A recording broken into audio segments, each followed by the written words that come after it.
আসসালামু আলাইকুম ওয়া রাহমাতুল্লাহি ওয়া বারাকাতুহু। প্রিয় শিক্ষার্থীবৃন্দ, আশা করি তোমরা ভালো আছো। আমি ভালো আছি আলহামদুলিল্লাহ। তোমরা জানো বিগত কয়েকদিন যাবত তোমাদের সাথে আমি আছি। বিভিন্ন সময়ে বিভিন্ন ধরনের লেকচার নিয়ে আছি। তোমাদের প্রথমত আমি ফিন্যান্স সম্পর্কে কিছু লেকচার দিয়েছিলাম। এরপরে প্রিন্সিপালস অফ অ্যাকাউন্টিং এ ওয়ার্কশিটের উপরে দিয়েছি। তারপরে কিছু বেসিক তোমাদের লেকচার ডেলিভারি দিয়েছি। অনেকেই কমেন্ট করেছো, অসংখ্য ধন্যবাদ তোমাদের জন্য কমেন্ট করার জন্য। তো আজকে যে বিষয়টি নিয়ে তোমাদের সামনে আবারও হাজির হলাম সেটা হচ্ছে জাতীয় বিশ্ববিদ্যালয়ের অধীনে যারা অ্যাডমিশন টেস্ট পরীক্ষা দিতে যাচ্ছ মে মাসের ৩ তারিখে শনিবার 11টা থেকে 12টা পর্যন্ত। এছাড়া তোমরা জানো অলরেডি জাতীয় বিশ্ববিদ্যালয়ের অধীনে বিবিএ, বিএসএস এবং বিএ অনার্স যারা কোর্স করবে তাদের জন্য সার্কুলারটি প্রকাশিত হয়েছে 2025 সালের 21 জানুয়ারি তারিখে। আর অ্যাপ্লিকেশন বা অ্যাপ্লাই শুরু হয়েছে 21 তারিখের সকাল 10টা থেকে শুরু হয়ে চলবে ফেব্রুয়ারি মাসের 28 তারিখ পর্যন্ত। সেই লক্ষ্যে এই বছর যেহেতু জাতীয় বিশ্ববিদ্যালয় তোমাদেরকে পরীক্ষা নেওয়ার সিদ্ধান্ত নিয়েছে, সেই সুবাদে আজকে আমি তোমাদের সামনে হাজির হয়েছি। যে কিছু বিষয় নিয়ে যদি আমি তোমাদের সাথে আলোচনা করি, যদি শুরু থেকে শেষ অবধি দেখো, অবশ্যই কিছু না কিছু তোমাদের ফলাফল আসবে। সেই লক্ষ্যকে সামনে রেখে তোমাদেরকে আমি কিছু বিষয় নিয়ে আজকে আলোচনা করব। যদি কোনো প্রবলেম থাকে তোমরা এখানে হোয়াটসঅ্যাপ নাম্বার দেওয়া আছে 01711488315, এই নাম্বারে অবশ্যই তোমরা যোগাযোগ করবে। আমি সেই সলিউশনগুলো ইনবক্সের মাধ্যমে দিতে পারি, অথবা আবার যখন নতুন অধ্যায় সম্পর্কে তোমাদের লেকচার ডেলিভারি দিব সেখানেও আমি তোমাদেরকে সমাধান করে দিব ইনশাল্লাহ। তো যাদের জন্য কোর্সটি ডিজাইন করা হয়েছে, দেখো for BBA honours first year preparatory question from accounting part 1। তো তোমরা জানো মান বন্টনের যে বিষয়টা, বাংলা থেকে 25, তারপর ইংরেজি থেকে 25, এখানে হলো 50 মার্ক।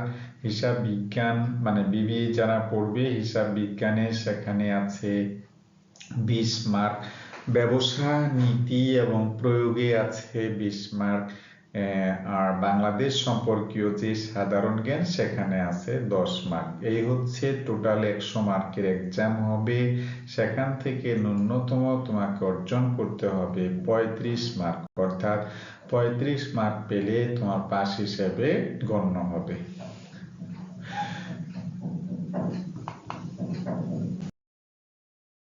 তো আজকে লেকচার নম্বর 3, এটা জাস্ট লেকচার পেজ। তোমরা একটু খেয়াল করো, গত ক্লাসে আমি যে বিষয় নিয়ে আলোচনা করেছিলাম ভ্যাটের উপরে, আজকেও সেই ভ্যাট নিয়ে কিছু আলোচনা করব। তো গত ক্লাসে তোমাদের বলছিলাম যে 2000 কত সালে বলছিলাম মনে আছে? যে ভ্যাটের ফুল মিনিংটা বলছিলাম আমি, value value aided, value aided tax.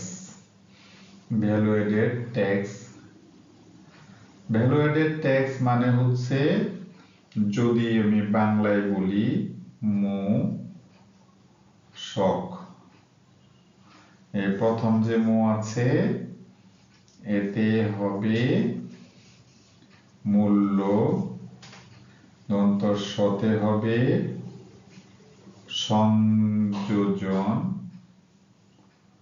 কতে হবে কর। এই হচ্ছে ভ্যালু এডেড ট্যাক্স অথবা মূল্য সংযোজন কর। আশা করি তোমরা বুঝতে পেরেছো, ঠিক আছে? তাহলে এই ভ্যাটকে আমরা কিভাবে নিরূপণ করব? গত ক্লাসে আবারও তোমাদেরকে আমি বলেছিলাম যে কি বলেছিলাম যে 1991 সালের জুলাই মাসের 1991 সালের জুলাই মাসের, ঠিক আছে, সর্বপ্রথম বাংলাদেশে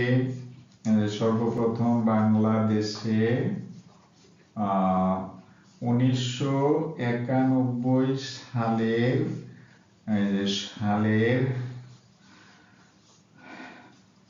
জুলাই মাসের 1 তারিখে ভ্যাট চালু করা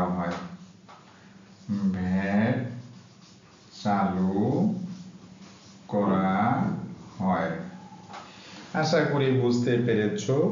তাহলে যদি প্রশ্নে থাকে যে সর্বপ্রথম বাংলাদেশে ভ্যাট কবে কখন চালু হয়, তখন তোমরা বলবে যদি এখানে 4টা সাল দেওয়া থাকে অথবা তারিখ দেওয়া থাকে যে 1991 সালের জুলাই মাসের 1 তারিখ অথবা 1992 সালের মার্চ মাসের 10, এরকম যদি থাকে তুমি যেখানে দেখবে, কি দেখবে, আমি এখানে তোমাদেরকে বোঝার সুবিধার্থে ব্ল্যাকবোর্ডটা মুছে নিচ্ছি, যেখানে দেখবে যে 1991 সালের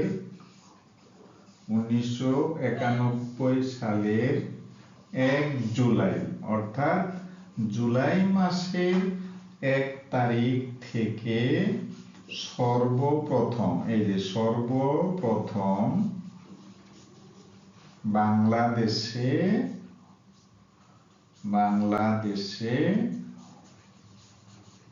ভ্যাট চালু হয়। ঠিক আছে, আশা করি তাহলে বুঝতে পেরেছো যে এখানে 4টা আনসার থাকবে, তাই নয় কি?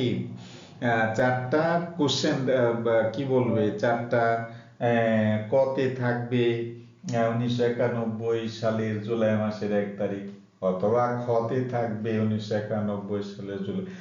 মোটের পর এখানে 4টা ডেট থাকবে, সেই ক্ষেত্রে যেটা কারেক্ট সেটাকে তোমার ভরাট করতে হবে। আশা করি তোমরা বুঝতে পেরেছো, ঠিক আছে? তাহলে আমরা এইটা দেখালাম। এরপরে দেখো, গত ক্লাসে বলেছিলাম যদি এরকম লেখা থাকে যে ভ্যাট, এটা আমি কিন্তু পুনরাবৃত্তি করছি, যে ভ্যাট সহ পণ্য ক্রয় এখানে লেখা থাকলো 30,000 টাকা। একটু খেয়াল করো, এই যে ভ্যাট সহ আছে, ভ্যাট সহ মানে তুমি এখানে ধরে নিবা যে ক্রয় যোগ এলো ভ্যাট ইকুয়াল টু ভ্যাট সহ ক্রয়, ঠিক আছে? ভ্যাট সহ ক্রয়, আশা করি বুঝতে পেরেছো। এখানে ক্রয়টা আমরা ধরে নিব 100 টাকা। 1991 সালের পণ্য ক্রয় এবং বিক্রয়ের উপরে ভ্যাট ধরা হয় 15%, দ্যাট মিনস 15 টাকা। তাহলে বলো যে ভ্যাট সহ ক্রয় যদি হয় তাহলে 115 টাকা ভ্যাট। এটাকে যদি আমি গত ক্লাসে যেভাবে আলোচনা করেছি একটু ভিন্নভাবে করি, এখানে বলা হয় যে ভ্যাট ফ্যাক্টর তাহলে কত? ভ্যাট ফ্যাক্টরটা হচ্ছে তোমার এই হলো 15 হচ্ছে ভ্যাট, উপরে লিখলাম 15 আর নিচে লিখলাম 115। তো এটাকে যদি আমি ছোট করি তাহলে 3 5 15 আবার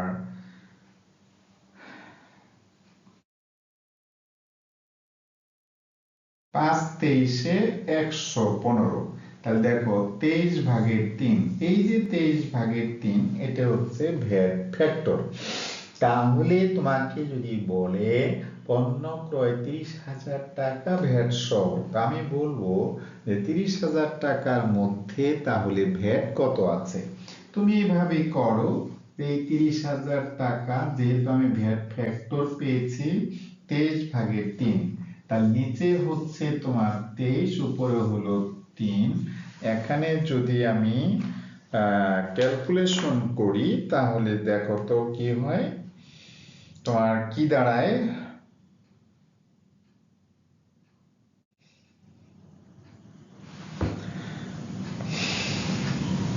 $30,000 ভাগ হচ্ছে কত দেখো 23, গুণ কত হচ্ছে 3, 3,913 টাকা। তাহলে এই যে 3,913 টাকা 4 পয়সা আসে আর কি, এটাই হচ্ছে তোমার ভ্যাটের পরিমাণ।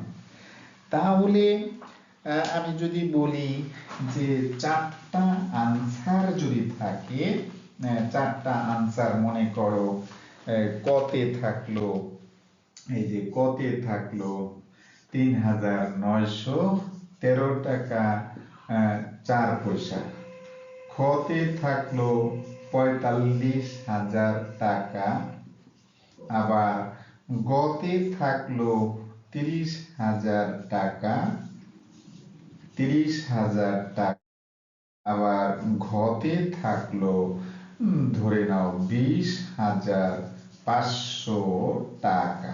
বোঝা গেল কি?